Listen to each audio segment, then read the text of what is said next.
사후 세계의 천국과 지옥, 그리고 두 세계 사이의 경계에서 펼쳐지는 천국보다 아름다움은 이제 더욱 깊은 미스터리로 시청자들을 사로잡고 있습니다. 살아생전 서로를 향한 사랑과 헌신으로 지켜온 이해숙과 고낙준의 부부가 천국에서 만나 벌어지는 예상치 못한 상황들, 그리고 기억을 잃은 채 그들의 삶에 뛰어든 의문의 여인 소미까지. 과연 이 세 사람의 운명은 어떻게 엮이게 될 것인가요? 특히 소미는 누구일까요? 드라마에서는 점점 더 영예와 연관성이 많아지고 있는데요. 언제 정도 그 사실을 알려줄까요? 천국과 지옥 사이에서 위태롭게 흔들리는 영혼들의 이야기, 그리고 그 속에 숨겨진 충격적인 비밀이 드디어 모습을 드러냈습니다. 또한 이 드라마에서 한 가지 궁금해지는 점이 과연 지옥의 모습도 경험하게 될지인데 서서히 지옥과 연관된 모습들이 보여지기 시작한 것 같습니다. 그럼 지난 줄거리를 살펴보고 사화를 예상해 보겠습니다. 3화는 이해숙이 천국 오리엔테이션을 받는 장면부터 시작되었습니다. 천국 오리엔테이션의 마지막 단계는 기억의 방에서 이승에서의 삶을 돌아보는 시간이었습니다. 이해숙은 젊은 시절 제취자리로 맞선을 보러 갔다가 그녀를 한눈에 반한 고낙준이 내 손 잡고 눈 한 번만 딱 감으면 다른 세상으로 데려가 줄게요. 속는 셈 치고 한 번만 이라는 말로 구해주었던 첫 만남의 순간을 떠올렸습니다. 그렇게 행복한 부부가 되었지만 갑작스러운 사고로 고낙준이 하반신 마비가 되고 이해숙은 평생을 가장으로서 힘겹게 살아야 했던 과거를 회상했습니다. 한편 천국에 함께 머물게 된 의문의 여인 소미가 어떻게 고낙준을 찾아왔는지 드러났습니다. 고낙준이 천국에서 맡은 일은 지상과 이승을 오가는 일로 그는 지하철을 타고 이동하던 중 지옥으로 끌려갈 뻔한 소미를 구해주었고 기억을 잃은 소미에게 자신의 이름만 알려주었다는 사실이 밝혀졌습니다. 천국의 규칙에 따르면 기억이 없는 영혼은 존재할 수 없지만 지옥에 가야 할 사람이 천국에 오게 되면 기억소실 상태가 된다고 했습니다. 천국에서는 다른 사람에게 해를 가하거나 욕을 하면 포도알 스티커라는 경고를 받게 되는데 이해숙은 소미 때문에 이미 경고를 받았고 6개가 모이면 지옥행이 될 수 있다고 했습니다. 또한 천국에 이탈자가 있어 비상상태였으며 이탈자는 잡히면 지옥보다 더한 고통을 받거나 소멸될 수 있다는 긴장감이 감돌았습니다. 소미로 인한 부부의 갈등은 더욱 깊어졌습니다. 이해숙은 소미를 집에서 내보내라고 했으나 고낙준은 오히려 소미라는 이름까지 지어주고 데려왔습니다.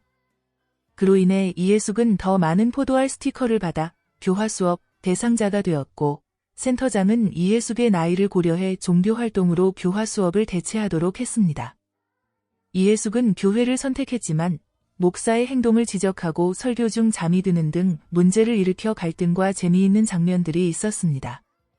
결국 소미 문제로 집을 나간 이해숙은 자신의 어머니를 찾아가기로 했습니다.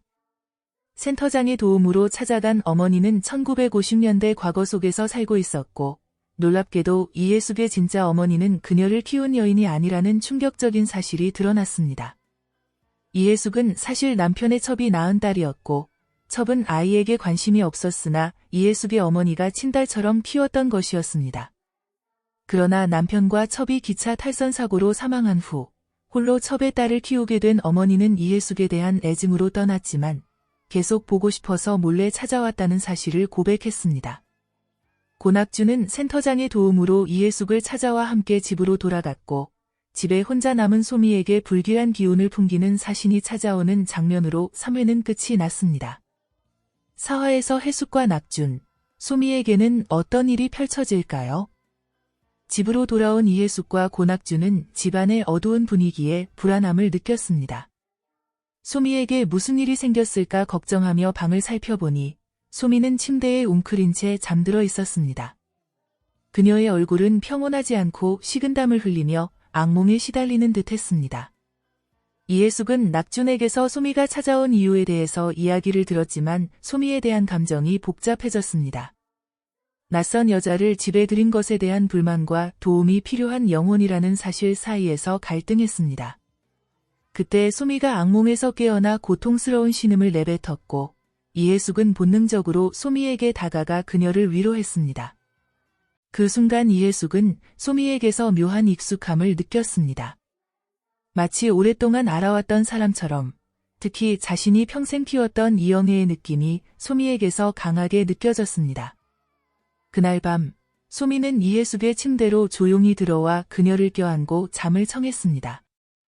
이해숙은 처음에는 당황했지만 소미의 따뜻한 온기에 어머니의 본능이 깨어나는 듯한 느낌을 받았습니다. 둘은 그렇게 한밤을 지새웠고 아침이 되자 이해숙은 고낙준에게 자신의 느낌을 털어놓았습니다.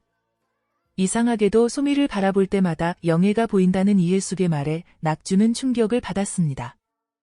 영애가 죽었다는 의미인지 묻는 낙준에게 이해숙은 그런 것은 아니지만 소미에게서 영애의 기운이 느껴진다고 설명했습니다. 마치 생전에 영애를 돌봤던 것과 같은 감정이 소미에게도 생긴다는 것이었습니다. 고낙준은 깊은 생각에 잠겼습니다. 천국에서는 기억이 없는 영혼이 존재할 수 없다는 규칙을 떠올리며 소미의 정체에 대한 의문이 커져갔습니다. 한편 소미는 아침 일찍 일어나 천국의 거리를 산책하기 시작했습니다. 모든 것이 새롭고 신기했지만 동시에 어딘가 모르게 익숙한 느낌도 들었습니다. 공원 벤치에 앉아있던 소미 앞에 젊은 여성이 다가왔습니다. 그녀는 낙준과 해숙이 생전에 키우던 고양이 소냐가 천국에서 인간의 모습으로 환생한 존재였습니다. 소냐는 소미를 유심히 살펴보더니 낯선 듯 경계하는 모습을 보였습니다. 소미는 아름다운 젊은 여성을 보고 미소 지었지만 소냐가 누구인지 알지 못했습니다. 소냐는 의아한 표정으로 소미를 바라보며 뭐야, 기억이 없어? 라고 중얼거렸습니다. 소미는 공손하게 인사를 했지만 소냐는 냉담하게 자리를 피하고 서둘러 자리를 떠났습니다. 소미는 그 여성이 떠난 방향을 바라보며 묘한 데자뷰를 느꼈습니다. 그날 오후 이해숙은 교화 수업의 일환으로 다시 교회를 찾았습니다. 목사는 이해숙이 또 오자 내심 불만이었지만 이번에는 이해숙도 진지하게 목사의 말을 들으려고 노력했습니다. 목사는 천국에서의 삶과 영혼의 구원에 대해 이야기하며 특히 잃어버린 영혼에 대한 설교를 진행했습니다. 영혼이 자신의 길을 잃고 헤맬 때가 있으며 그때 우리는 그 영혼을 돕고 올바른 길로 인도해야 한다는 것이 천국에서의 사명이라는 내용이었습니다. 이 말을 듣던 이해숙은 문득 소미를 떠올렸습니다. 혹시 소미가 바로 그 잃어버린 영혼은 아닐까 하는 생각이 들었습니다. 수업을 마치고 집으로 돌아가는 길에 이해숙은 낙준이 그녀에게 말했던 이야기를 되새겼습니다. 낙준이 이미 지원센터에 방문해 기억을 잃은 사람에 대해 문의했지만 천국에서는 기억을 잃은 영혼이 존재할 수 없으며 만약 그런 사람이 있다면 그것은 이탈자라고 불리는 지옥행 영혼일 것이라는 답변을 들었다고 했습니다. 이해숙은 소미를 보호해야 한다는 생각이 들었습니다. 만약 소미가 정말 이탈자라면 그녀를 지원센터에 신고하는 것은 위험할 수 있습니다. 하지만 동시에 소미에게서 느껴지는 이영애와의 연결성은 무엇인지, 그녀의 정체가 무엇인지 알고 싶었습니다. 고민 끝에 이해숙은 천국지원센터 근처를 지나가다 우연히 센터장을 마주치게 되었습니다. 센터장은 이해숙을 보며 그녀의 교화 수업은 어떻게 진행되고 있는지 물었고 이해숙은 자연스럽게 목사의 잃어버린 영혼 설교에 대해 이야기했습니다. 그리고 조심스럽게 도대체 어떤 영혼이 길을 잃는 건가요? 라고 물었습니다. 센터장은 고개를 천천히 저었습니다. 이탈자의 문제는 매우 복잡합니다. 그들은 본래 있어야 할 곳이 아닌 곳에 있기 때문에 천국과 지옥의 균형을 깨뜨립니다. 도울 방법이 있다면 좋겠지만 결국 그들은 자신의 자리로 돌아가야 합니다라고 말합니다. 이해숙은 더 물어보고 싶었지만 더 깊게 캐묻는 것이 위험할 수 있다고 판단했습니다. 그녀는 센터장에게 감사 인사를 전하고 집으로 돌아가기로 했습니다. 이해숙은 걱정스러운 마음으로 집으로 돌아왔습니다. 집에 도착하자 소미가 흥분한 모습으로 이해숙을 맞이했습니다. 소미는 오늘 이상한 꿈을 꾸었다며 어렸을 때 시장에서 수박을 깨뜨려 혼나는 꿈을 꾸었는데 이해숙이 나타나 자신을 구해주었다고 말했습니다. 이해숙은 크게 놀랐습니다. 그것은 분명 영애의 어린 시절에 실제로 있었던 일이었기 때문입니다. 이해숙은 떨리는 목소리로 또 어떤 꿈을 꾸었는지 묻자 소미는 학교에서 돌아오면 항상 이해숙이 도시락을 싸주었고 일수를 받으러 다닐 때 자신도 따라다녔던 기억이 난다고 말했습니다. 이해숙의 눈에 눈물이 고였습니다. 그것은 모두 영애와 함께했던 추억들이었습니다.